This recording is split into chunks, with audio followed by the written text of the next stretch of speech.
Hello and welcome to IITW Radio. I'm Travis and we're out on the porch and I got Tammy with me. Say hi, Tammy. I'm here. Hi, everybody. Tonight we got a really good show for you. Got a guy here that I ran into a few years ago who is homeless. We're supposed to have Shimmer Johnson on tonight, but right now she's having some phone issues, so either we'll cut to her later in the last half hour of the show, or we'll try to get her on. We got Robin Harper's CD. The drawing was done on it. Tammy's got the winner.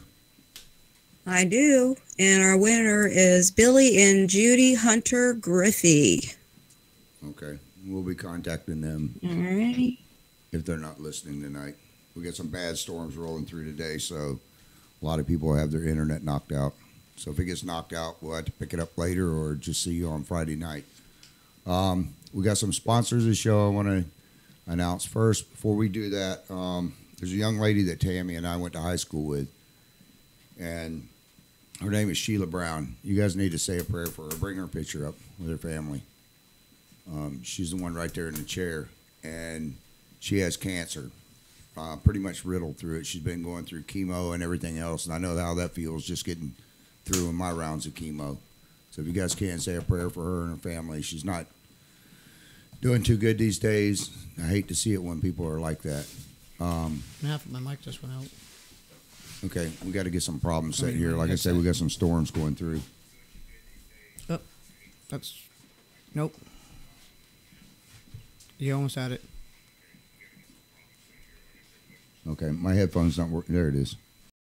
Okay, last week it was you, Tammy. This week it's me. Oh, this week it's you. Yeah, but anyways, you guys say a prayer for this young lady. She's a sweetheart. Always been a good Christian girl. Even when I knew her in high school, she was always one that I had very high morals. Just a good all-around lady. So make sure you guys say a prayer for her. Her name's Sheila Brown. We got the Robin Harper CD out of the way. Let's pull up my friend Greg. Greg is one of our sponsors to the show. Helps keep it going and stuff. Greg Williams out of Jacksonville. You guys need anything done, he'll do anything but murder cases, and he will not murder anyone for you. Hell of a guy. You guys that are in Putnam County, there seems to be a lot of people getting in trouble. If you need good representation, do not go to a public defender. Chances are you're going to walk away probation and everything else. If you're legit, this guy's the one to help you out, and he will work payment plans with you too if you can't afford it, and he will come down to Putnam County. If he don't, Greg, no more advertisement. Also, Greg's going to be giving us a Leonard Skinner gold album that we're going to be later on doing an auction for some charity. We just haven't found the one. There's so many of them, it might be split up. We're going to let Greg decide that. Okay, move on to next. Benny O. This guy is kicked. Come and do wells or put in a pump or fix it or anything else. This guy, met him at the produce stand, Satsuma Produce Stand, which is another one of our sponsors. They help. They give a lot of stuff. We don't have their ad up tonight, but they give a lot of stuff to Little League, and they help the community. Anytime I got any homeless people that need anything or people that are fire victims, Satsuma Produce, you guys need to go there. And I got a new location in East Palaca. But Benio is Wells. Ad is up right there. The guy's just kicked butt. He came out and did a job when I met the guy. 20 minutes later, he was over fixing the pumps at Roxy's Ranch so that the little autistic kids, the horses would have water, and the little autistic kids would, and Wounded Warriors and stuff that they do over there in that program, would have clean water and stuff. Guy's a hell of a guy. All right. Did we get Shimmer on yet? Nope. Okay. And then who else we got? Oh, you don't have to put his thing up. I'll give a shout out to JR over at O'Reilly's in East Palaca. The guy kicks butt. You guys need auto parts, go over there. They'll price match you anything but on the internet. For local, and they got sales ads, they'll match it if they don't beat it. And we got cars. Go ahead and put their stuff up. Okay. You guys need alignment? They got a thing going this week, $49.99 or $49.95 something. I'm sure they're not going to complain about 4 cents, but $49.95, and they will align your front end and make sure it's good and straight. They also do incredible work on cars and stuff. So, all right, we got those out of the way. All right, I got a guy here that I met. I don't know. His name's Jim. Why don't you guys go ahead and say hi to Jim? Jim, you there? Yes, I'm here. Okay. I met this young man, was it been 6 years? 5 years ago. And Jim was homeless, not because he was a scumbag or anything, but because he's like a victim of circumstance. If there's ever been a case of Murphy's Law, you got it, Jim. There's no doubt. And when I first met Jim, he was living out in the woods. And he was living in a house that had fallen, 30, 40 years prior? Yeah, something like that. Living under it. But all it was pretty much a collapsed teepee. Hang on 1 second.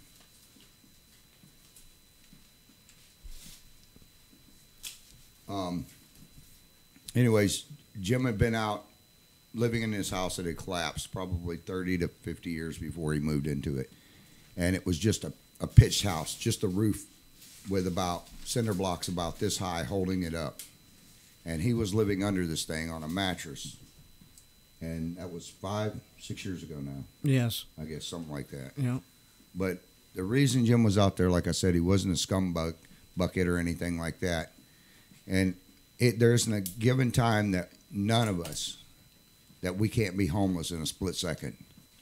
And you had a lawn maintenance business, didn't you? Yes, I did. You were, cutting grass, trimming bushes? What were you doing? It was whatever needed to be done outside and small construction and, like... Okay, right.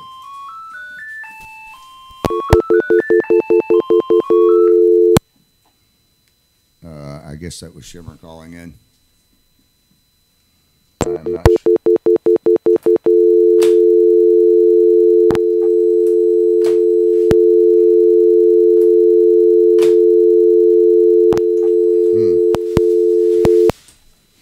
Okay, well, forget that.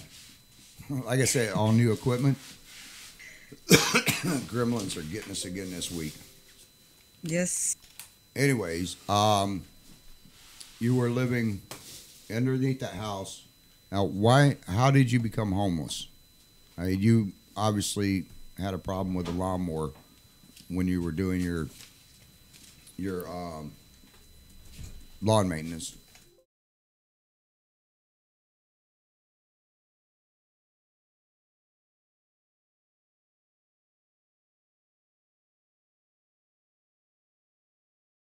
To a little bit more, you were cutting a lady's lawn, and I remember the first time you said you had a date with a girl. You'd wanted a date for a while.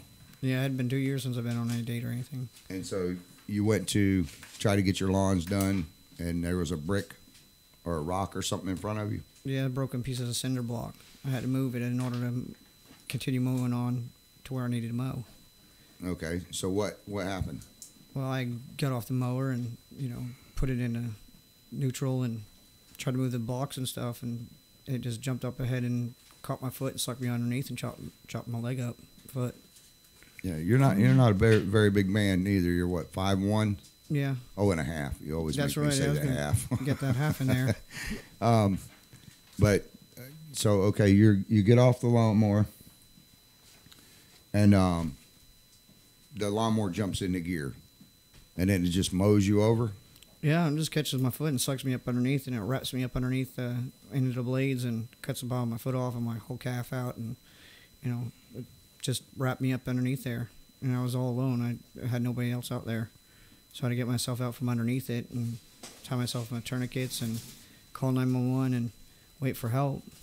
So that thing was just sitting there grinding the bottom of your foot up, and your calf and your leg and everything, making hamburger out of it? Yes, it did. And spit it all out on me and the grass out next to me. Holy crap. It was a mess. So you're sitting there and you're bleeding and everything. You're basically bleeding to death, right? I did bleed to death. I died in a helicopter. Yeah, when I remember reading your files and everything, it said that you had lost 6 pints of blood. 6.5 units of blood. Yep. Yeah, you only have, at your statue, you only have 6 units. Pretty much, yep. So you pretty much bled out. So you're on the ground there. The lawnmower's ran you over. It's sitting there. How did you get out from under it? Well, I picked it up with one arm and looked underneath it and saw that I was all tangled up underneath there. And Did it cut off? no, it didn't completely cut it all the way off, but it was just dangling. Did the lawnmower cut off? Yeah, my body jammed the engine. It came to a screech, halted. Okay. Because my leg and stuff wedged in there. Thank God.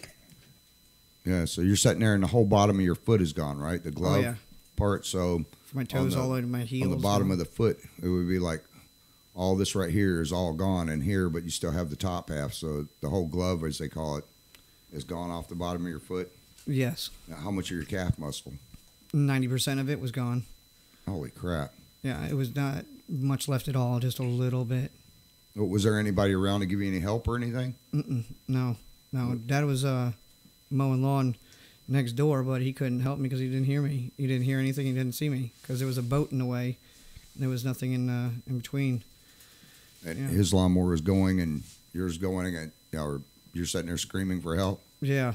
I laid there for only 40 minutes or so before he even was able to come over to see what was going on, why I hadn't been out mowing or anything, see what the problem was. So he come over and found you just laying there?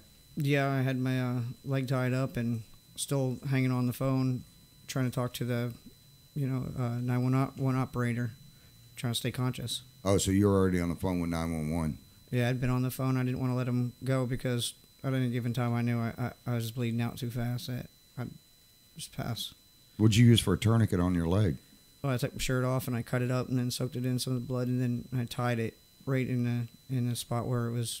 Well, my whole calf was gone from underneath my knee all the way to my foot. It was like all chopped out, so I had to do it right above my knee. Holy crap! How long from the time that it actually happened until 911 got there to you, Jim? 911 never got to me. My stepdad found me and helped me get into his truck after he went and wrapped my leg with some more paper towel and stuff and got me in a vehicle, and we rode down the road and met the ambulance. Yeah, where you were at was pretty rural, correct? Yeah, it was a little bit out there, just boonies. And then they flew you from there? Well, the ambulance said they were going to, they called for life flight because I was in pretty rough shape by then. And they said that they'll meet me up at the Boswick Church parking lot. But when we went up there, they said the helicopter couldn't land, that they have to go and they meet them at the helipad at the hospital. So we, in the ambulance, went to the helipad at Placa Hospital. And from there, they took me life flighted. And it was a 15-minute flight, and I made it 12 minutes into it. And that was when you flatlined. Okay. Yeah, so you had a 15-minute trip. Now, well, from where I've been out there to where it was at, that's what, a half hour from there to the hospital, correct? Yeah, around that. So you had a half hour, and then you had 20 minutes into the flight, and then all of a sudden you flatlined. Yes. Okay. What's the next thing you remember? They bringing me. I was coming to in the hospital, and they were removing clothing items, and I said, "Keep my belt." I didn't want them to cut off my belt because it was a good belt. But you had a pretty good business and everything going, right? I mean, you were mowing lawns. I worked. You had a house and everything. So you wake up in the hospital. Now, what are they doing to you at this point? Getting ready to rushing me into the operating room. Well, I didn't really know what was going on at that point because I wasn't sure what was happening. I didn't know if I was still dead or not. They tell you you're going to lose your leg or anything? Or? They weren't. They hadn't decided yet. They hadn't decided? No, it took a couple weeks before they decided whether they're going to keep my leg or not. I mean, I've seen some of the pictures and stuff. There was all kinds of grass and dirt. I mean, I guess whatever you can imagine is underneath the deck of a lawnmower was all in the... Yeah. I had like 5 different surgeries that I had to go into before the final one. So But no, when I cleaned it. was there a lot of pain, or did the nerves get cut, or? Oh yeah, well, it cut 2 of the 3 arteries out of the main arteries out of my leg, and it severed most of all the nerves down there. They were shot. It was a mess. Holy crap! It was very painful. So they take you into the operating room. They operate on you. Obviously, you didn't die because you're still here, but they get you into the operating room. You come out of the operating room, and then you wake up. What's the first thing you're thinking, or your questions for the doctors, or did they walk in and say, you're going to lose your leg, or? I woke up and I was alone, and nobody was right there. And then I look around and I see my mom and dad, and they were there. And I didn't realize I was there. I was kind of disoriented, really disoriented, and in just agony, a lot of pain. And I was just not sure what was left. I looked down and I could see I had an external fixator holding my leg together and my foot on.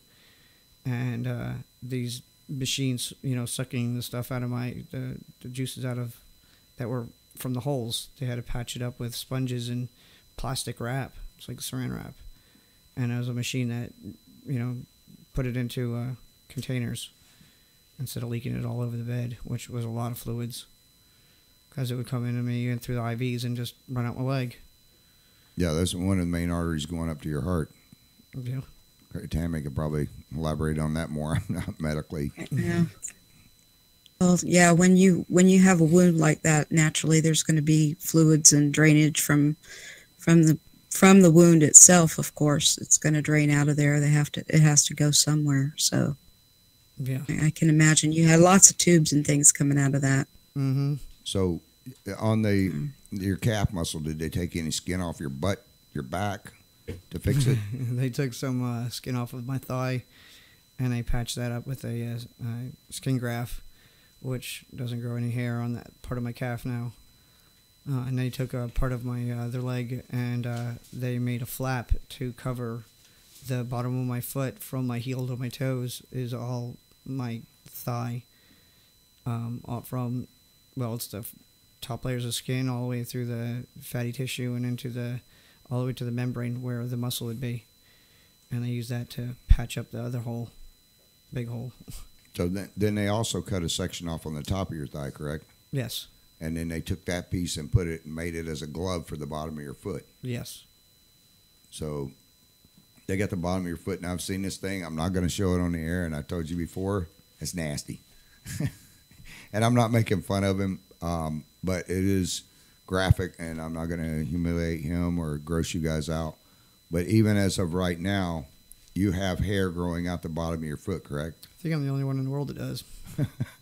And it gets infected from time to time? It does. I got spots right now that are, it's so painful. Mom was trying to help me get some shoes yesterday, and I couldn't even try fitting on shoes because it was too painful to try walking on with them. So you need special shoes then? Yeah, you're supposed to, yes. Okay. We'll get into all that. We're probably going to have to break this up into 2 shows, one this week and one the next week, because I want to get you guys to listen to this man's whole story, because you will not believe it. If I didn't know it and I didn't see the stacks, about this thick of paperwork, 5 stacks like that from the hospital and from the court cases and all this, I would not believe it. And you've been screwed over by the court system, just like our last guest that was the other night.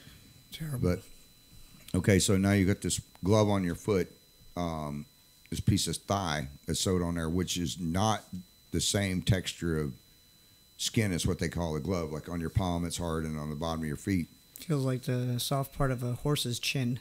it was like walking around on a marshmallow all the time. Something similar to that. It could rip off if I slid sideways on my foot.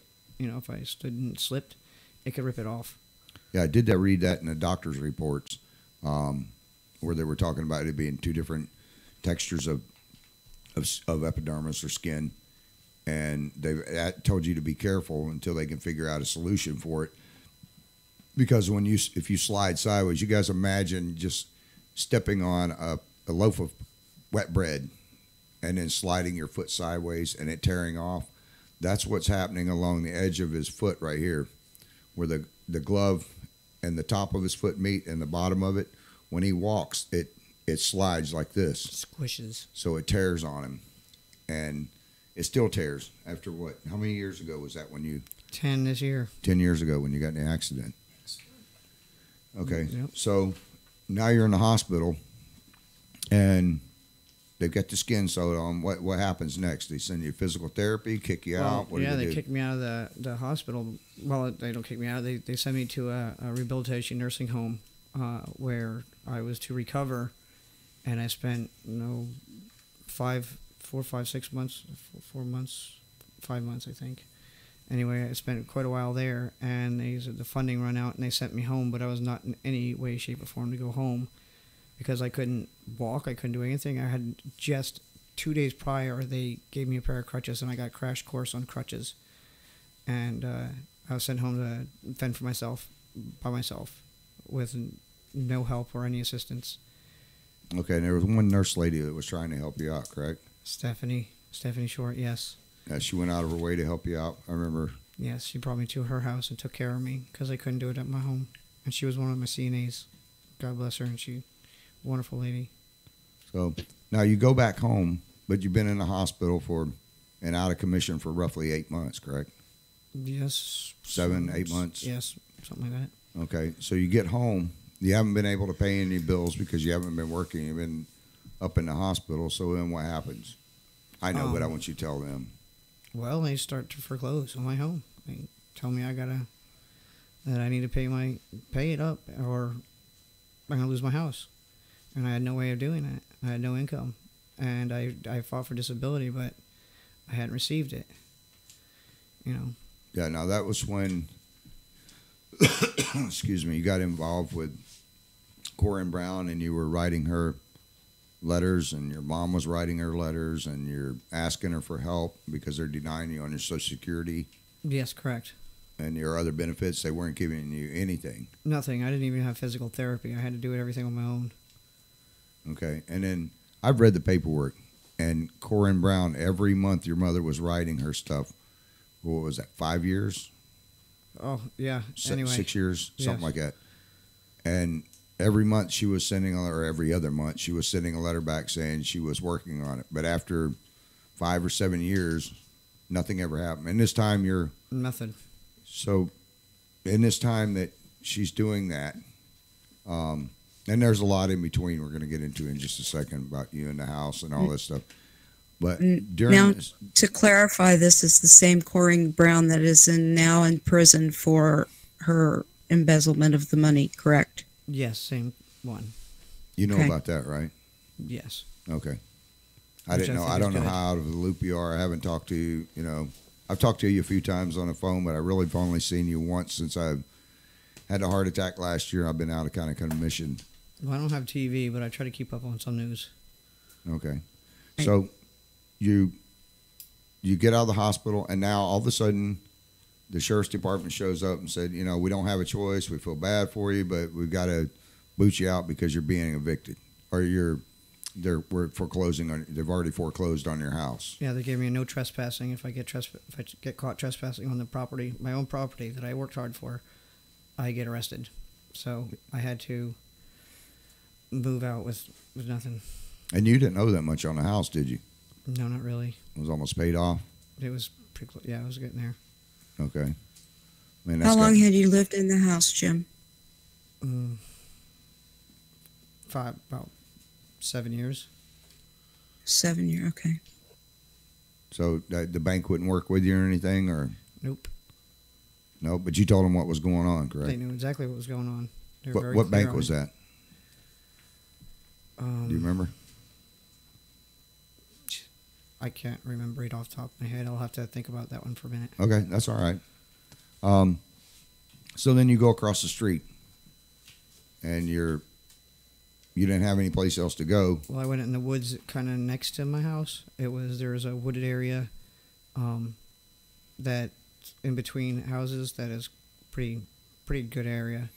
And I stayed kind of close to my house where I can still get things, but at first. But then the sheriff was like, you got to move out of there. You got to get from here. Now your mom been in a car accident too, didn't she? Yes, my mom was in a very bad car accident, as a matter of fact. She was in. I know she was driving a Volkswagen, and I don't know if she get hit head on, T-boned, or. Yes, she got hit head on. And then she got severely messed up. What road was that on? 19 or 17? It was on a major road. Oh, yeah. That was actually she got sideswiped on 17. Yeah, because I've seen the scars on her legs and stuff on her knees, and she got pretty banged up. Well, you're in a Volkswagen, you know, it's basically a beer can that's been painted. Great cars, but not really built for taking head-ons or sideswiped head-on. Not made for demolition. Do what? They're not made for demolition. Yeah. Okay, so you decide you're going to live on your own because you don't want to infringe on your mom. Yeah. You know, and you're a grown man and you're going to try to make it on your own. So, I mean, what were you thinking when they came out and they said, you know, you got to get out of your house? You know, everything that you just worked for and everything for, you know, most of your life is now gone.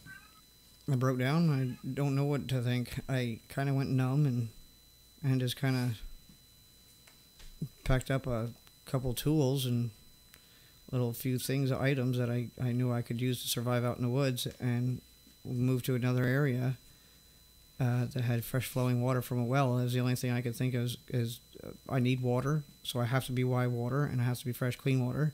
So I found a fresh flowing well out in the middle of the woods that from this abandoned house. And I said, well, I can make homestead here the best I can, you know. Now, that's a house that you were at when I first met you? Yes, correct. Okay, yeah, that's in the middle of nowhere, and I mean absolutely nowhere. I had to take a machete and go back and get a machete to come back and chop my way in just to find you. I did that so nobody could say like I'm causing trouble or anything like that, and that I wasn't trying to sponge off anybody or mooch, and I wasn't stealing anything. I just kind of went out there and used my survival skills to make it. My God, man. So what were you going to do? Go out there and just die or try to make it? Or, I mean, what were your thoughts? I mean, like, you know, well, I was hoping how am I going to get out of this crap? I was hoping disability would kick in, but it never did. Not at that point anyway. It wasn't but 5 years later it kicked in.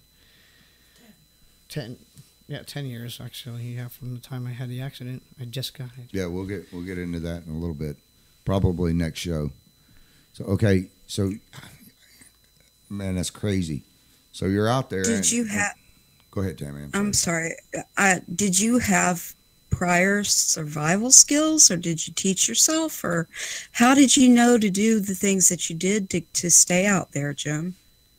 Well, some of them I learned when I was young, and as I grew up, I spent a lot of times out in the woods, and I spent a lot of time camping, and lived all over the country, so I've had a lot of experience in different environments, and the rest of it was trial and error.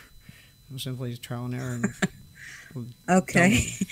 Yeah, I can imagine doing something like that. I'll let you go ahead and continue. I just was curious where you learned how to do all the things you did while you were out there. Oh, yeah, it was definitely trial and error. I'll get into when Jim caught himself on fire when I was out there with him the first time. Oh, no. That doesn't sound good.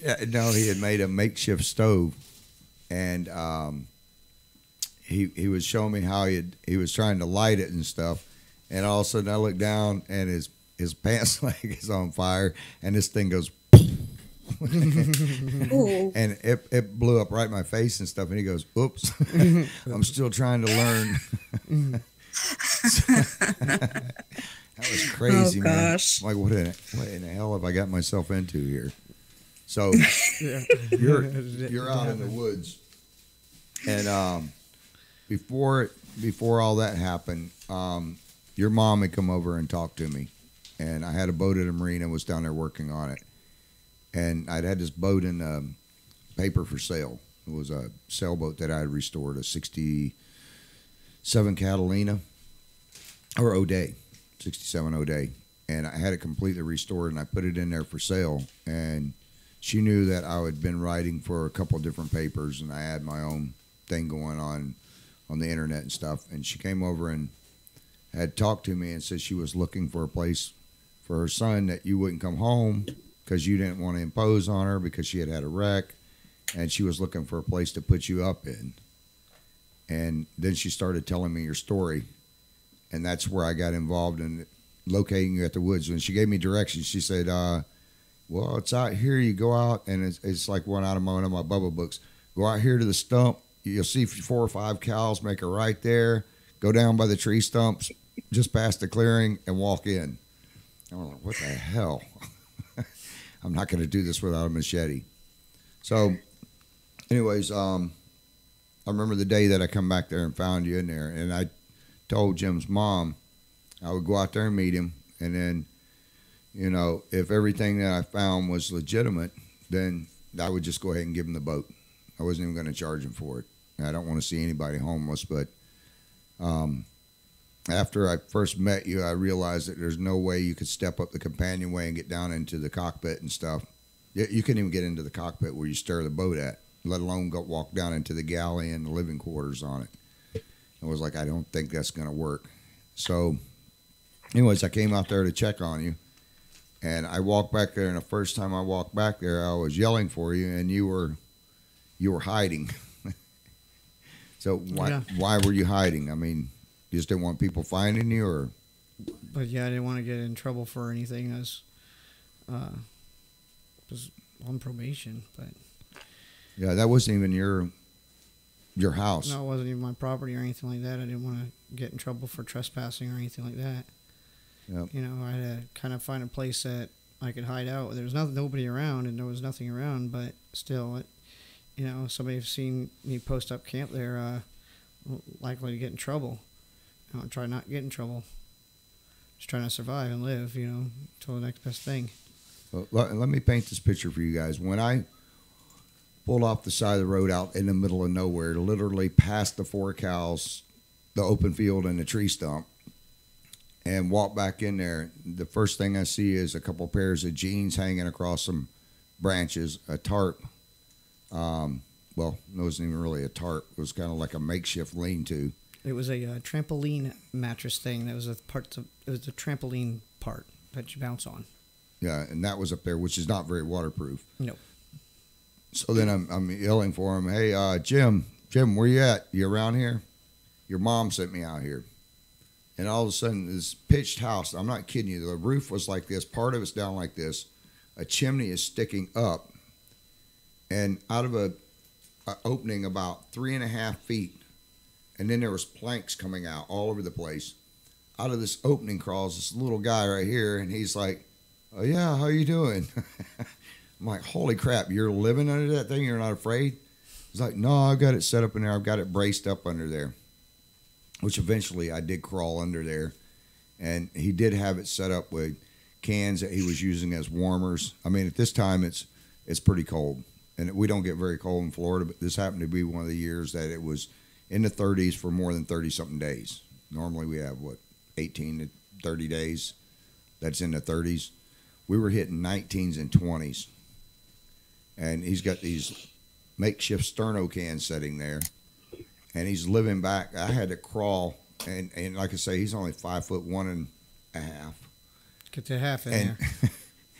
And he's able to crawl under this thing, and there's no way that I'm going to get all the way back there. I had to lay on my stomach and slither through.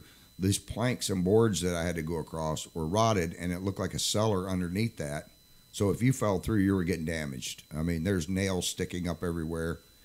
And he said that was his security system. Yeah, it'd been hard to get back there if you didn't know how to do it, or you didn't have, you know, if we weren't careful, that's for sure. Well, you notice I only went back in there once, and that was enough for me. And you enjoyed an Oreo cookie. And some of the places that you had to literally slither like a snake on your side to get back into an opening that was once a bedroom, but it's completely crushed. It was actually the attic. Oh, was that the attic? Yeah, because the first floor fell onto the second. I mean, the second floor fell on the first, and it kind of just collapsed down onto itself, and as it went down, it was kind of like a cave. As the farther you went back, it was like it kind of got smaller and smaller, and I picked the farthest part back so it would be the safest. It was most over me, and nothing could get to me without my booby traps there, without going off and stuff. Oh yeah, out there you have bears, you all have sorts of stuff. Florida panthers, rattlesnakes. I remember coming out of there the first Rats. time. There was an eastern diamondback rattler crawled right across the trail in front of me, and I was like, "Oh crap! The house didn't kill me. The snake's going to get me." So you're living back in this thing. Now there was a mattress there underneath the one part of the house that had fallen. I guess that used to be the porch. Yeah, I guess it was either. Yeah, it was a porch area. I'm assuming. You can't really hardly tell. Okay, so you got a section cut out in this mattress, and you're laying there at night. I mean, you got to be depressed at this point. How long were you out there? Months. I was out there for a while, long time. Yeah. Several months. I saw a few cans of open beans and stuff like that, but they were old cans that were burned up in a fire pit. Makeshift fire thing that you had going there. And I remember you were like, I can't keep this thing very high because I'll burn my house down. I'm like, that is not a house. It's why I call it my cave. And I'm like, that's not a cave. That's a hellhole. I remember a humbling moment. The most humbling moment I ever had in my life was happened right out there. So when I came out there, you were eating what to survive? Well, I was, rats and bugs and, anything I could come across. Anything that could come across me anyway. Anything I could come get, and then, stuff like that. Yeah, I remember you telling me about the rats, and they'd crawl on you, and you would kick them or hit them with something, your rock or your slingshot, and then you would break their heads and cook them up, and then pray for them and thank God for giving them to you, and then stick up the butt and out the throat, and they were getting roasted. Yep. Wow. I remember when I bought you those cans of tuna fish and beans and stuff out there, man. You were like the happiest guy I'd ever met in my life. Oh yeah, it was good. I don't think I've ever seen anybody that grateful in my entire life for food. It was yummy. Wow. And the crazy thing is that the one thing I asked you, if there's anything you could have, you remember what you said? Oreo cookies. Yep, Oreo cookies. So, yeah, I remember that. I love me some Oreo cookies and some milk. Oh boy. Yeah, so I remember running up the store and getting him. I mean, hell, of all the things he could have asked for, not just to eat, a new house, to get the hell out of here, anything. He goes, I want Oreo cookies and milk. And I sat there with him the whole time. But what impressed me the most is when I went and got you the sandwich and stuff, the first thing you did was you were taking out your knife and cutting it in half and offering me half of your food instead of just wolfing the whole thing down. Which that really got me that day. That you haven't eaten in a while. What you are eating is rats and bugs, and a few cans of beans, and then you're trying to share your food with me. Yeah, that's where I am. Yeah, you prick. You gave me a lump in my throat that day. I don't like those. So over the course of a few weeks, and this was right at, I believe, was right at Thanksgiving. Around, yep. Because I remember bringing you Thanksgiving dinner out there. And the same thing, you were trying to get me to eat half of it with you. And I'm already full. I'm like, no, save it for later. And I remember I bought you a tent out there, right? Mm-hmm, yes.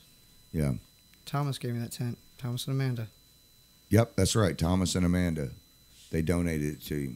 I didn't give it to you. They did. And it had some pretty good readers at the time. And different people around the community helped out. I was very grateful for it, too, because I needed it the very next day. Oh, yeah. I remember the next day it poured. It collapsed on me, the rest of it. Yep. At 2:23 in the morning.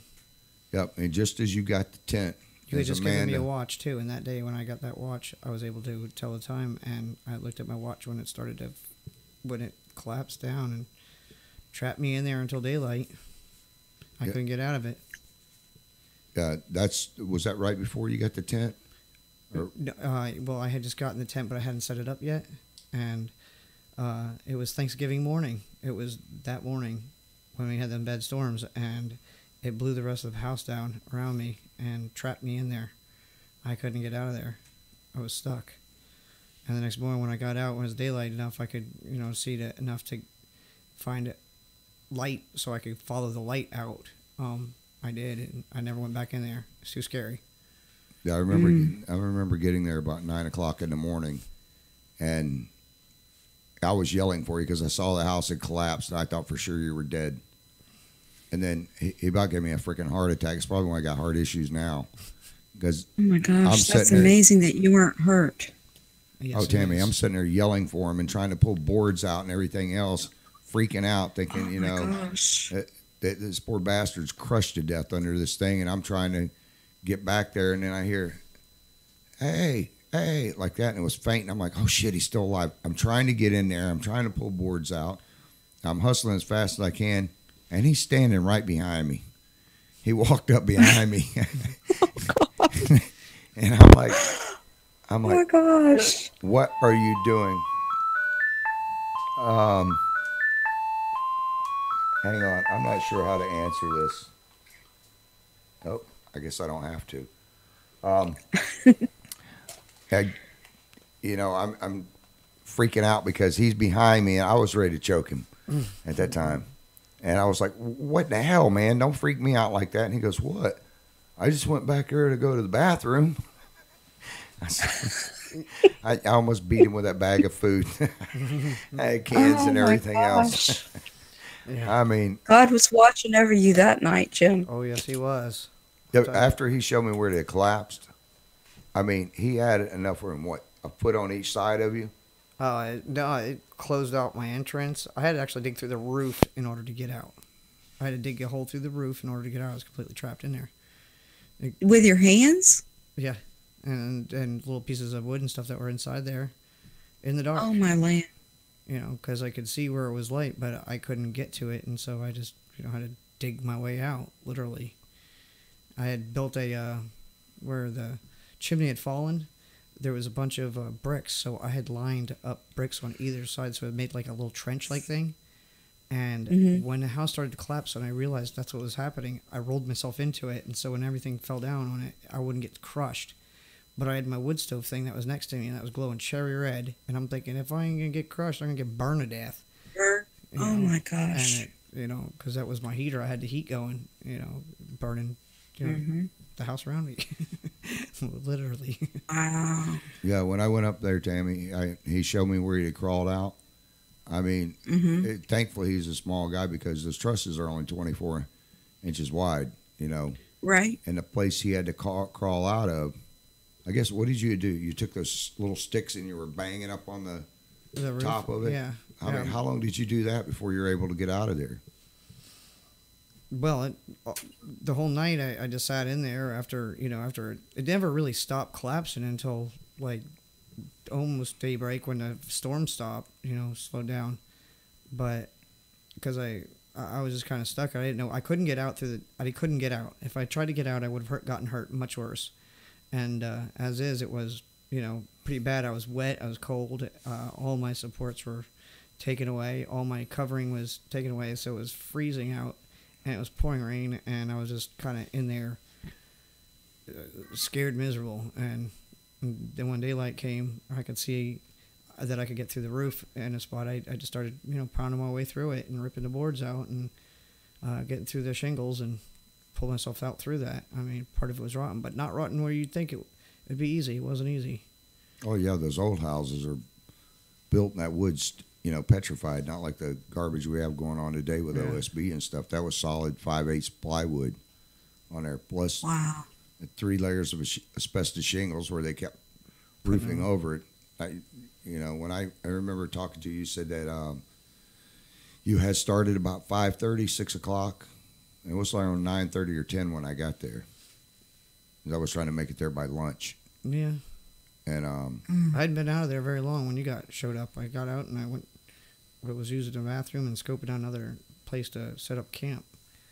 It relatively close to the facility because I needed the water. Yeah, and somebody had already warned you not to be on that property. Oh, yeah, I right? had a lot of, problems with the guy down the road. He kept harassing me. He didn't even have any affiliation with the place or nothing. He was just some guy, just creating troublemaker. Yeah, he's just somebody that didn't mind his own business. The unfortunate thing is that a lot of people think that homeless people are all drug addicts and no good. I was clean then. I've been homeless, and that wasn't that. It was because I got bit by a shark. That's something I couldn't help. But just like you're a victim circumstance. So you're out there and you're living on, basically whatever you can catch: a squirrel, rats, bugs. Yeah. I mean, that's got to be pretty. It was sometimes it was pretty gross, but then you got used to it. You'd think you get used to it, but well, except for the burning hair, you don't like the smell of the burning hair. From the rats and the little critters. Yeah, that's not something any of you guys ever want to see or have happen to you. I can guarantee you. I saw it with him living there, and not cool. And so I started bringing you food out that people were donating for you. Of course, I didn't. At that time we were trying to find you a place to live, but I remember the people were like, I don't want a homeless guy living in one of my houses. Even to rent it. Because you have to list. Last place lived, why for that, or eviction, where you living now, currently out on the streets, that kind of stuff. And I remember you being real honest with people, and them like, no, I don't think so. So at this point, we find you out there. We're starting to get you some food. I mean, the first time I saw you, dude, you were as big as my pinky. You was a little underweight. Yeah, I'd say a little. That stuff like you see on TV with Sally Struthers. So, she's eating a sandwich for 99 cents a day. You can support Jim. Look at him over here. He's starving with flies all over him. Somebody throw that boy a piece of bread, some sandwich meat, something. Yeah. But, yeah, you were pretty malnutritioned. And fuzzy. And your foot was also getting infected at the same time. I remember bringing you a Bic razor out there so you could shave the bottom of your foot. And that first time you pulled your boot off, which was not much of a boot. That's when I forgot who it was that donated you, that went and bought you a pair of boots. I can't remember. I think it was Amanda and them. Her dad. Amanda's I think dad. so. I think so too. And put it on, and I walked like less than 15 minutes with it, and the whole sole of it came right off. I was like, "This is not going to work." Yeah, not the new one though. Yeah, they were supposedly new. Oh, that's the ones that one of the cheaper shoe stores had donated. I'm not going to mention their name on the air, but because they were gracious enough to give you something. But I remember that whole place was soaked out there at the time from the rains and the storm we went through Thanksgiving, and the glue came apart. And it was like, well, we got to find you another pair of boots. Oh yeah. But I remember the first time you pulled that sock off and showed me that thing, I was like, holy crap! It looked like a chia pet gone nuts. And he's like, oh, I could comb it, but I really need to shave it. And I'm like, I don't want to watch this. And then you're squeezing it, and hairs are shooting out. And it looked like a pig's tail. I mean, the stuff is just curling like that as they're coming out, and they're this long. I'm like, holy crap, I don't even have hair on my head that long. Me neither. And then you would sit there and pull the hairs out, and all this pus is oozing out. And I'm like, good Lord, you need some peroxide? Luckily, I had some in the truck, but I remember pouring that on your foot, man, and it was just foaming like crazy. Oh, yeah. And, of course, you were trying to keep yourself clean. Yeah, so how were you washing your clothes and stuff? Well, I just used kind of washed my clothes. So I rinse them, and squeeze them out as I guess the best I can, and lay them up over trees, branches, or hang them up on stuff. A lot of times it was just raining so much that it would never get dry, so they just kind of got rotted, and I'd smell like mildew. Yeah, because your other foot was starting to go bad too from like the jungle rot and stuff you were getting on it, correct? Yeah, it was. My shoes were no good, and I was always wet. I was always soaking wet. Very, very little did I get dry. Even in my tent, it stayed get wet. It was terrible. I feel it's terrible. Yeah. I mean, this is probably a stupid question. Do you ever feel like just saying screw it and putting a gun to your head and maybe at that point in time, if I had one, I would have. But maybe not. I don't know. I've thought of it. Thought about it when I was out there. It was really rough. I mean, it's how do you explain something like that? I mean, how do you feel? How are you supposed to feel? I don't know. I just kind of went through, pushed for every day, maybe today will be better. Maybe something will happen. Something better will come across. Something's got to give. If I wait it out, just struggle on and just, hold on to whatever I could. And no matter how tough it was or no matter how hurt I was, even though, it was pain and it was painful emotionally and it was painful physically, all the way around. And it's scarred mentally. I'll never forget him. I'll never forget the times out there. And, leading up to it. It was just... Hey, it's Shimmer. Hello again. I don't know why it keeps doing that. I don't know, gremlins. Okay, so... Hello. Hi, it's Is this Shimmer? Hi. Hey, girl, how are you doing? Not bad. Okay. Been having trouble getting a hold of you guys. Okay, let me close this out. Give me about 2 minutes here because we're coming up on the end of the hour for Jim. Sounds good. But let me just close this out if you can hang on for just a second because we're getting ready and his story's going to pick up next week or the week in the next 7 days. But we're just talking to a young man who was homeless and stuff and Gotcha. okay. But so now you're out there, you've been eating rats, and which is not something again you guys ever want to see have happen. I mean, to see that it's while it might be gross, you have to do what you have to do to survive. Anyway, it wasn't even rats, it was bugs instead. So rats are better than bugs. Yeah. Well, I see you eat a cockroach and I about turn my stomach. I wouldn't eat even a chocolate covered one, even on a dare or a bet. So about a handful. Yeah. Gobble 'em up. I mean, he's eating grubs and everything else off the ground, Right. Get them through the wood. You get them in the wood. They're easy to pop right on out. Yeah. On down. Can you come back and I'm going to be going on vacation this coming week, but can you come back when I get back and let us finish the story up because I want to let everybody know about you going to jail. There was a bunch of different stuff that happened to you before you finally did get into a place.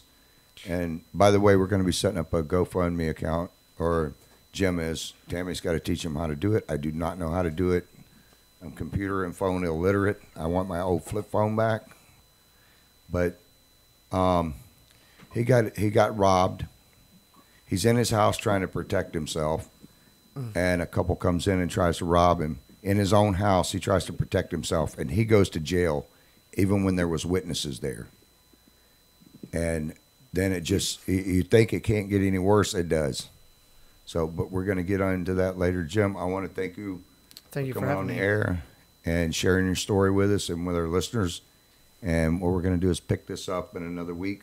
Okay. And we might even, this story is so incredible, we might even have to pick it up for a third segment. But the one thing before we go off of here, the one thing that Jim had told me when I asked him, I said, how come you don't, how come you haven't killed yourself? And he goes, because God still has a plan for me. He does. And That's right. And then when I had taken the stuff out there just to close out the end of, well, not the end of the day, but on Thanksgiving there, I had taken him out bags of groceries, and he goes, can you wait here for a little bit? And I said, yeah. And I go, what are you doing? He goes, there's another guy that's homeless, an old man. And he took half of his food, which wasn't a lot. I mean, it was just like 2 or 3 Walmart bags. And he takes and splits them in half, all of his food right down the center, and goes, I've got to go give my friend this. He's an old man. He lost his wife. And he lives out in the woods, or he lives in a trailer, but he doesn't have any electric or anything.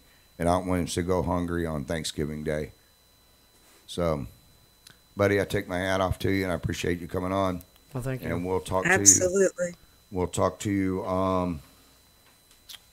Thank next you for week or having the me, week and thank after. you We'll for be listening. posted on IITW Radio and also on the Putman Way on Facebook, so you guys can come back on and watch it. You got to catch the rest of this guy's story. Like I say, when you think it can't get any worse, holy crap, you have no idea how bad it can actually Thank you get for coming you. on, Jim. Well, thank you for having me. I appreciate it, and you're welcome. And for all the listeners, We're glad to see you. Okay. Thank you. All right, Jim, we will see you next time.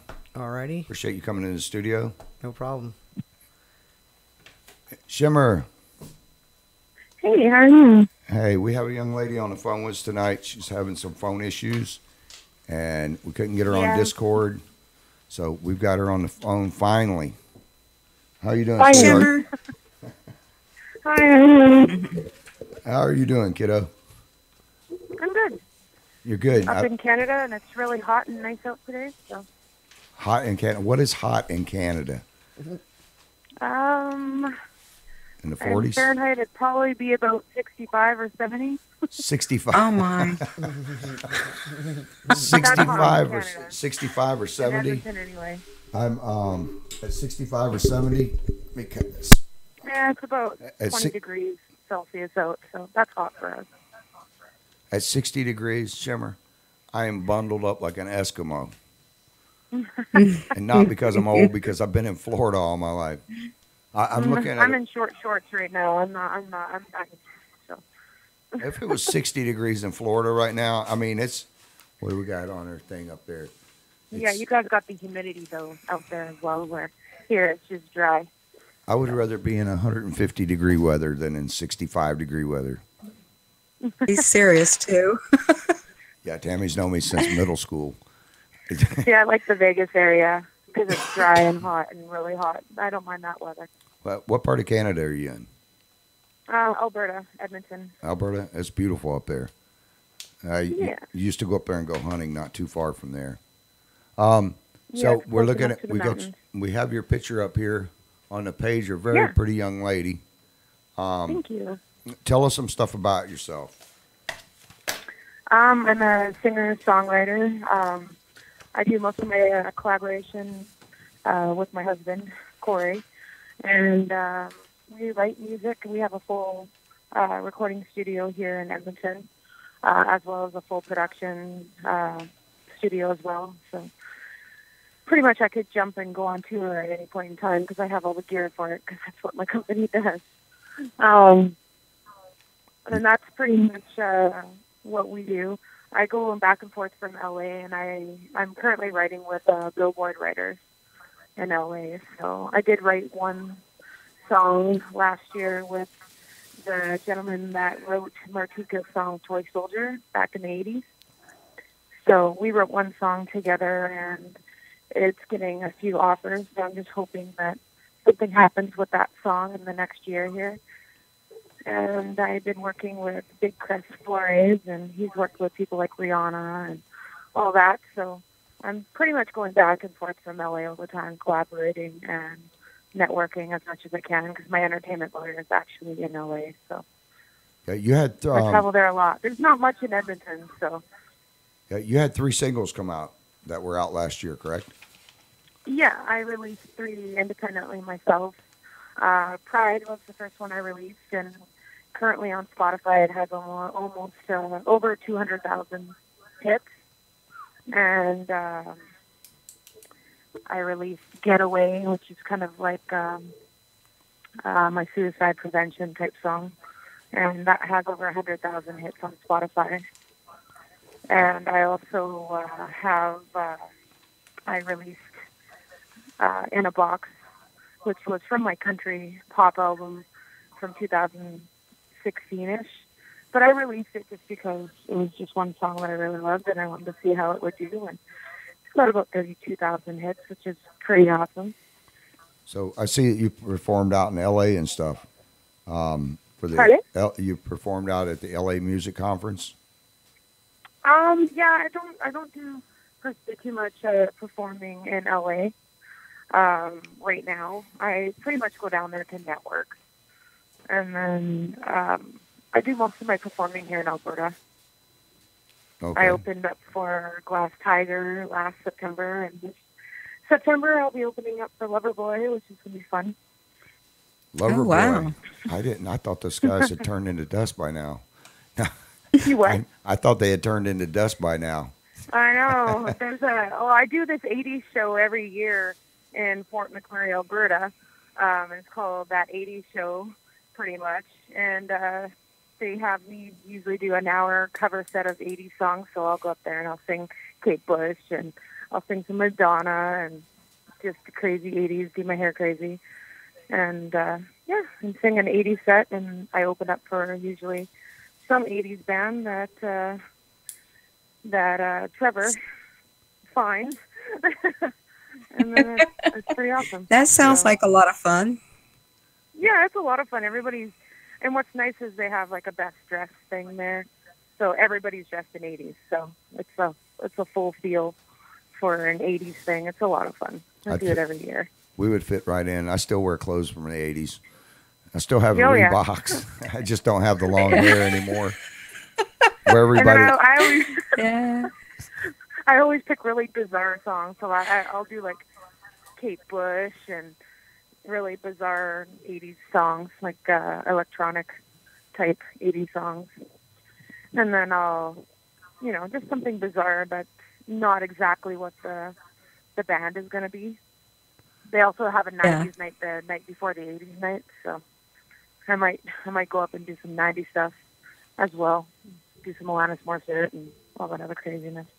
Yeah, we used to the band I was in back in the 80s. We used to play a lot of the Loverboy stuff because it was all fresh and new at that time. That'll give you my age.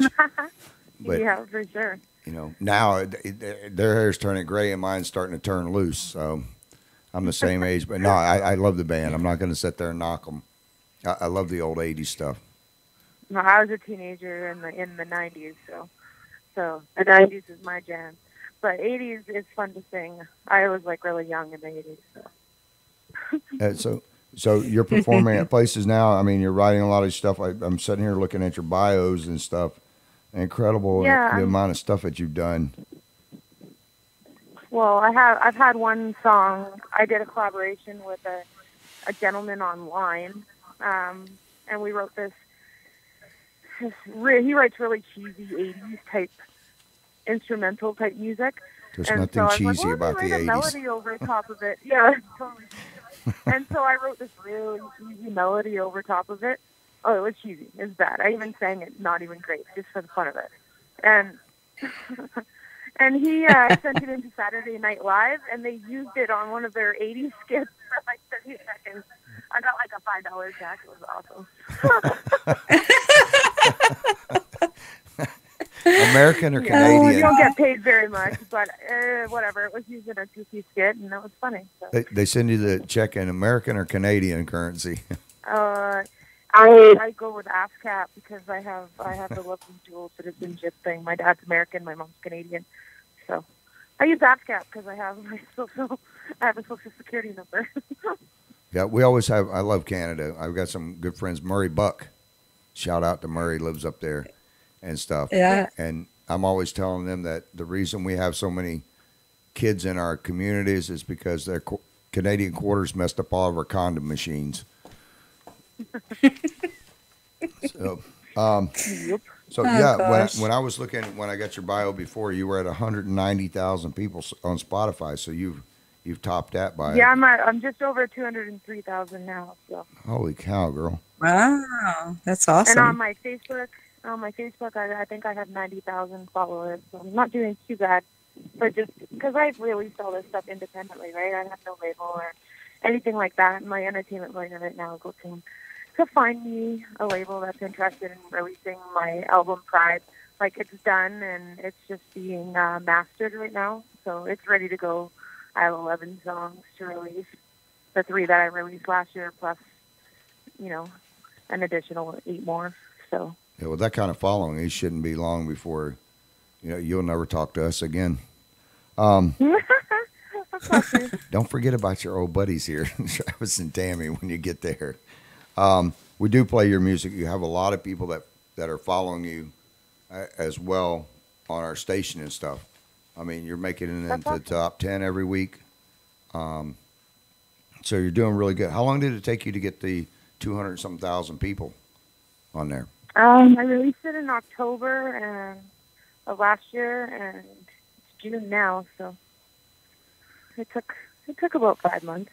But I got up to the almost 190,000. I got that my first 3 months of releasing it. So yes, and then the last 12,000 or so were in the last few months. So you're also on Reverb Nation? Yeah, I'm on Reverb Nation. I'm on Spotify, iTunes. I even got accepted for my song "Don't Break Me" on what is that other big one in the United States? Cannot remember it at this exact second in time. I can't remember. iTunes? I even got accepted on that one too. iTunes. Which one? iTunes or Pandora? Pandora. That's it. Yeah, Okay. they accepted my "Don't Break Me" on Pandora, which is awesome. Oh yeah, it is. That is good. I played. How long have you been doing music? You what? Have you been doing music? Is this something you've done all your life, or Yeah. when this did is you start? Pretty much what I've been working at for a long, long time. I've had some success back in 2007 and 8, where I have a song called "Forsaken." It's kind of like a Tori Amos reminisce type vocal over top of piano. But I got that played in Ireland for about 6 months on the FM radio station. So I did good with that song back in the day. And pretty much I had a couple other songs, my song "Thunder," and there was one other one, I can't remember which one it was, "Want Me to Be," I think it was, that got on to MTV's Made in Canada. So How I had a little bit of success in the TV stuff. How old were you when you started singing? I mean, were you like 2? Oh, or- I started singing when I was really little. Yeah, my dad is a musician and a vocalist, and he played in a country band. And every weekend, pretty much the whole family just sang in the living room. I've been singing since I was like 3. I have tapes of me singing. So besides singing, you're also accompanying on the piano, right? I play piano, but I play piano by ear. So I've never been taught how to play piano. I can just play what I hear in my head. So I play it good enough to get the melody out and to get what I need. And then my husband, he's an accomplished pianist, and he'll come back and replay everything that doesn't sound good. Somebody gonna be sleeping on the sofa. Yeah, my husband plays everything. So he plays guitar, drums, bass, piano is his main thing, and he plays everything. Plus, he's a computer Oh, that's nerd. nice So to we have. a full recording studio, and it's all digital, and I don't know how to work half of it. Just he does. Does he perform in concert with you? No, Or he when you're usually playing? does my sound when I'm performing live. Okay. He doesn't get up there and sing then, right? Oh, God, no. He can't. Oh, God, no. That's what my And he ex-wife would be used the to say. first one to admit that. He's like, That's I what- can't sing. It's all good. That's what my ex-wife and kids say about Oh, me. no. You know, my daughter can sing, but you don't want to hear me sing. I'm kick butt on the drums, and I won't call it I play the guitar, but I mess around with a few different instruments, but drums are my passion, but you do not want to hear me sing. It's a cross No, between... I can sing. I just can't. I can play piano good enough to write. Yeah, mine's a cross between Quasimodo getting beat with a whip and Kermit the Frog getting ran over, so we won't even go there. You'll never hear me in concert. You have a beautiful voice, and did you sing at all when you were in church, when you were little, or I mean, where's the first places you No, started I've just singing? been singing. I've been just singing through school and talent competitions. Like my biggest talent competition, I would always sing Whitney.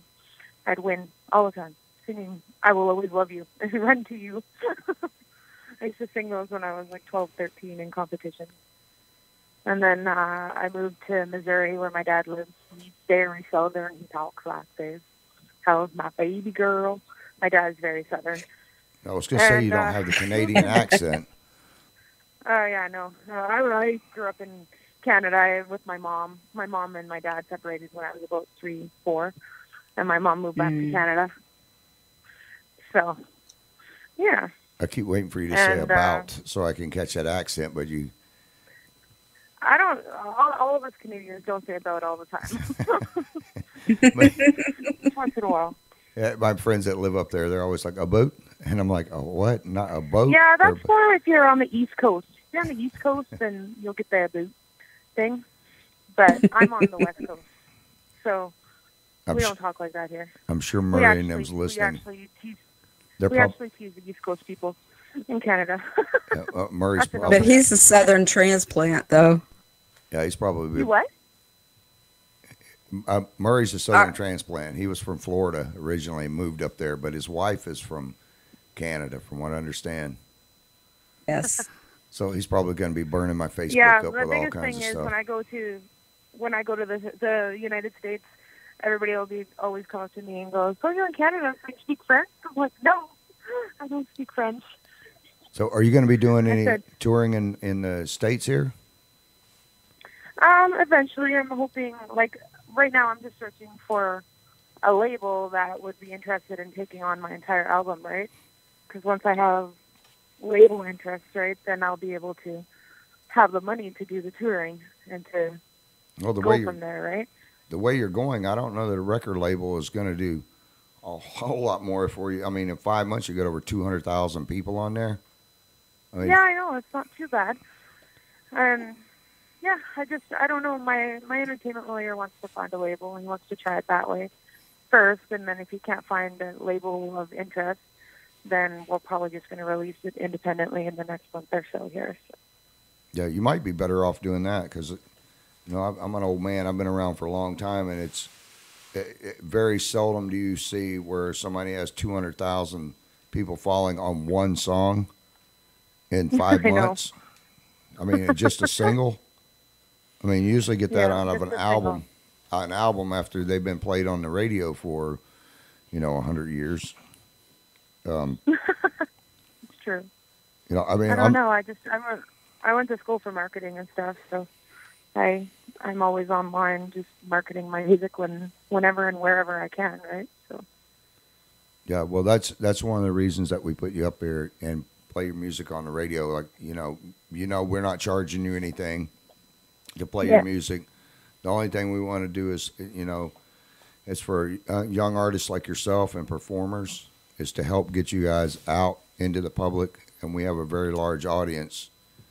Sometimes we've had 3.5 million people read just one article that we've written. That's awesome. And our thing is you guys are very much successful too, which is a good thing. Yeah. It helps everybody. I don't need any more readers or listeners. Tammy's tell you I got emails I can't answer now. She's always harping on me. You need to go through your emails. There's 6,000 of them. What are you talking about? Go through them.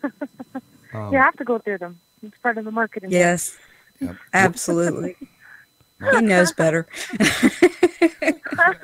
You young guys, and you're killing me here. Where's some of the places you're playing at up there in Alberta? Or in right Canada? Now, this last 6 months has all been about writing and finishing my album. So I haven't been doing much touring this year. I've just been pretty much in the studio recording and writing new songs. Like I have over 300 songs written, so it was pretty much going through all of them and choosing which ones I wanted for the album and finishing them. And now they're in the process, like I said, of getting mixed and mastered. And then once they're ready to go, they pretty much are ready to go. I want to go through them one more time to make sure all the vocals are exactly how I want them to be before they're mixed. But that's pretty much what I've been doing. Live, I just pretty much I do most of my live stuff in Fort McMurray, Alberta for like the 80s show and those type of things. I'll do little coffee houses in Alberta once in a while, but I haven't been doing a lot of per se performing/touring this year at all. But I'm hoping 2019 will be different. Like I said, the song that I wrote in LA, it's got a chance in being in one of the big Hollywood movies in 2019. So we don't hear back from those people for a few more months. So we have to see. Hoping. No, we'll keep our fingers crossed for you. Yeah, and it's not like any of the music that I already currently write. The song I wrote in LA is totally top 40s type thing. It's completely different than what I normally do, but it's really good. Your new album, Pride, just came out in May, correct? Yeah, I was going to release it in May, but I held back. Okay. Because I wanted to actually physically finish it. Like, I had it finished, but I wasn't happy with a couple of the songs that I picked, so I just held back the release of the actual album. But that's when my entertainment lawyer didn't want me to release it. I was going to release it in May, and he's like, no, don't release it yet. I need to contact some labels and stuff. I want to try to get you signed before you release a full album. I'd rather them take the album on, so I'm just kind of following whatever my lawyer says at this exact moment in time, and then wait for the cue to either release it on my own or if he finds a label that is interested, right? So. Yeah. Now, our program manager was telling us that you're gonna be giving our audience away 10 MP3s tonight to download. Yeah, for sure. Okay. That's my plan. I'll be giving the single Pride that is out, 10 people. However you guys decide you want to give them away, you just have to let me know. And like I said, I'll send you the MP3 and you can submit it to the Yeah, we're going to make them work 10 for it. that you choose. You can make them work for it. We're going to make them work for it. They're going to have to go in and tell you that I love Shimmer Johnson's music or I love the song. Pride, what do you want us to have them to say when they have to go in? Because they're going to have to type for it. I have no idea. Just tell them they have to subscribe to me on YouTube. Okay. Why don't we have them, Tammy, go? I'm going to subscribe to Shimmer Johnson on YouTube. Yeah, Shimmer Music on YouTube. And Shimmer Johnson. Yeah, I need to get to 1,000. That's the only thing. Not many people go to my YouTube. I have like little selfie videos up there that I've done myself with some of my songs, and yeah, you can. I even shot one selfie video in the California area, so it's pretty awesome. All righty. Yeah, we will have them do that. Yeah, then we'll pick 10 of them. Okay. To go on. We have a randomizer that spins around and makes me dizzy, and then all of a sudden it'll pop out the names. Like that's awesome. The lady that just won, Robin Harper. I don't know if you've had a chance to listen to any of the other artists that we have on the program. I haven't listened to a lot of them, not yet, no. Yeah, Robin Harper's out of California. We just gave one of her CDs away. From the Ether, we'll be giving that one away, Friday night? And yes. And then yours will probably be given, you know what, why don't we make them work for it for a week? Give it away. It'll probably, that's a good span of time. I think what we'll do is have them go over to your YouTube and subscribe and put a comment in that they're from IITW Radio. That way we'll know awesome. Those are the ones we need to choose from. Yes, exactly. That would be awesome. Okay. Okay. Sounds good. Yeah, we'll let them enter it on if they want. We'll give them a couple extra chances to win. We'll let them go on IITW Radio, and they can, because normally they can only do it on one site and on their name one time, but we'll give them a chance to double it up. So we'll combine all of them from IITW Radio, the Putman Way, our YouTube channel, and also your YouTube channel, and that way we'll be able to cover a bigger field and get more people to go on and subscribe to you. Exactly. So I know there'll be a lot on there, but your music's going to be playing after the show as well. Okay. And then tomorrow we're going to double up on your music because you did hit in the top 10. I think the program manager got in touch with you, didn't she, last week? And told you where you were setting at? Yeah. Okay. She didn't tell me exactly where I was sitting at. I'm not sure. I was in. They don't ever tell me either. They just say these people. This is the top 10 list, so I'm not really sure. I just know out of 800 artists, you made it up in the top 10. Well, it's more than 800 on there. Well, my full album will be. I'm hoping I'll be able to release it in July, and then I'll just message you guys, and when it is ready to go, I'll give away one of the albums for sure too. but that'll have to be when my lawyer says I can release it. Well, we do have some of the people from The Voice that do some of the programming on The Voice out in California. That's awesome. That have contacted me about a couple different artists and wanted to know if they would be if we would object to them contacting some of the artists that we have on. Oh yeah, you can definitely give my information out for them. I'm always up for collaboration and stuff. Yeah, like I said, I have a full recording studio, so. The one guy actually works with The View and America's Got Talent. They're going to be in Orlando, Tampa, I believe. Yeah. That's awesome. Yeah, so they're going to be down in Tampa, over by where Tammy's at. So yeah, I'll get her to take. Yeah, in October. I'll get her to take. That's awesome. We'll burn one of your MPs and take it in there, and she can slip it to one of those guys. And I'm hoping that that would be awesome. You know the guy I'm talking about, Tammy, Josh, from out there. I don't want to say his name because he asked me not to say his full name on the air. Don't worry, it's all good. He's asked me not to say it because he doesn't want people contacting him trying to do the buddy favor thing. No, that totally makes sense. But yeah, no, you're welcome to give away my info for anybody that's interested in collaboration or interested in helping me further my career as far as I can get it. Yeah. I'm always I love writing with other people. I'm currently writing with a young girl named Estella Emery here in Canada, and she's only 16, and she sounds like Rihanna. It's pretty awesome. So I just started writing music with and I just started writing music with her, and she's a white girl, really cute, pretty, and she can sing. It's pretty awesome. So I got a note from sounds good. I got a note from the program manager, and she said that you were at 60-something a few weeks ago, and you climbed all the way to number 3 this week. That's awesome. Yeah, it is. That's pretty awesome. Because we got some. Which song? Pride. On Pride? Awesome. Mm-hmm. That's wicked. Yeah, so I can't wait to release my song, Let Go. It's so awesome. Yeah, we already have a copy of that, right?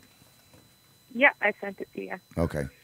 Yeah, and I believe that one's already. Yeah, you guys will get the first crack at anybody hearing it. So. She just slipped another note here. It said that you've been in the top 10 for 3 out of the 4 weeks for the last month. That's awesome. So you've gone from 50-something. Well, you were way down on the stack at, the 800s. Or I mean, there's a few hundred people that we have that we play, during the month. Of course, we can't get everybody on, but we try to put one song on and put it in rotation, and then if that person gets, more likes and more clicks or whatever, because there's a place where they can vote for you, actually on the IITW Radio website, and that's what has brought you up to where you're at now. That's awesome. So, girl, you're kicking butt. So, Thank you. Just don't forget us. Congratulations. Don't forget us when you get to that point. My old buddy Travis back there in Florida, the old man with a bad heart. I'm going to use that until I die, so you know. Okay. I need some sympathy. Yeah, don't forget about me. A case of Mountain Dew, that'll work. My cardiologist is listening right now. I am just joking, man. Do they have Mountain Dew in Florida? No, he's not. See this? That's water. I'm not going to show who it is, but it's water. Do they have Mountain Dew in Florida? Oh yeah, I tried to drink the well dry, but that's what caused my kidneys to shut down. I probably shouldn't be saying that, but yeah. I don't drink pop at all, so I'm going to stay away from that stuff. I don't like water. That's probably why my voice is shot. I don't either, but it's a lot better for me. Yeah, stay with the water. You'll wind up, you're a young lady. I mean, you've got a long ways to go. I'm going to be 60 in a few years here. So, but I love the nectar of the gods. Yeah, Tammy hates it when I do that. She's always writing articles about water and stuff and sending them over in my private emails. Oh, take a look at this. This is what somebody written in. I open it up. Article by Tammy Sanchez. Oh my God. I'm a water drinker. Okay, well, give us the Yeah, places. no, I drink water and occasional juices, but pretty much water. I was Good a girl. popaholic, and I've been getting off the pop. It's like an addiction. And now I understand anybody that's on Yes. drugs because I love my pop. I loved my pop. It was really hard to break that habit. Does you guys' water taste like sulfur up there? No. No, ours down here, it smells like a rotten egg or an 80-year-old person's fart. It's No, ours horrible. is pretty good. Ours is very chlorinated. Like it, yeah. You can drink from our taps easily, but I buy bottled water. Yeah, that's what I have to drink because this water we have it's nasty. The water in Florida, if you're on well water, it will leave rust rings in your toilet, your showers. You're constantly dumping bleach and everything. Unless you spend a couple of grand a month, you're going to have that rotten egg smell in your house. You know, Yuck. people that come down and Yeah, no, we're fortunate and don't have that issue. I live in Edmonton, in the biggest city in Alberta, so my well, relatives, one of the bigger cities. my relatives come down to visit from up north. And they're like, "Man, do you keep farting in your house all the time? I mean, it smells horrible." It's like, no, it's not me, man. I haven't reached that age yet where I'm starting to seep air out, so we're good. It's the water. Of course, the first time they turn on the shower, they're like, "Good God, I'm getting boiled egg water." Well, okay, so they can get your stuff on Reverb Nation. They can check you out on Yeah. Facebook. And if you want to hear some of my older stuff, there's one called SoundClick.com. It's an old platform, but it's got like 50 of my songs up there, like songs from Wow. 2001 to current, and it was just all the stuff I kind of wrote throughout the years. I have some poppy stuff, and like pretty much I wrote an entire Evanescence album before Evanescence released her album. I was so mad when she released her album. I was like, I have a whole album like this. I was so upset because I have a similar kind of tone as Evanescence, I've been told. And then, yeah, I had a whole album written in, like, pretty much. Oh. Yeah, it was so disappointing. But you can hear most of that stuff on there, like A Flower, and there's a few other ones from that album that I never officially released. I just have it on SoundClick. But, yeah, Okay. SoundClick/Shimmer Johnson. Well, we're going to put all that stuff up at the end of the show. It'll be up there, and then we'll put your contest up and have them go over there. I even did an R&B album. I did an Oh, R&B wow. album with a label out of New Jersey, and it was in like 2008. I think you can get it on CD Baby. I don't have any. They control all the stuff on that one. I don't really have too much say on that album. So, but it was an R&B album I did, and it's kind of goofy and fun. But yeah. Yeah. Well, I want to thank you for coming on. We're coming up. We only got about 30, 40 seconds here left. I want to Okay. thank you coming on. I want to get you back on again. I'm going to get all of our program manager and get you back on the air.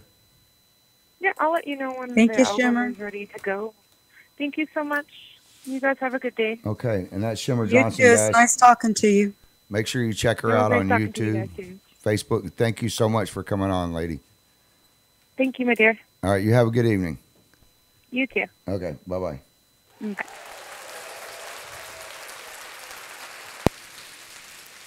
All right, what a great young lady. We got about a minute. No, and- she's awesome. We got a minute and 15 seconds. Thank you guys for listening to the show tonight. Had a good time being with you. Thank you for inviting us in your home and listening to our to Jim and to Shimmer and Tammy and myself and Chris. He's over in the corner there.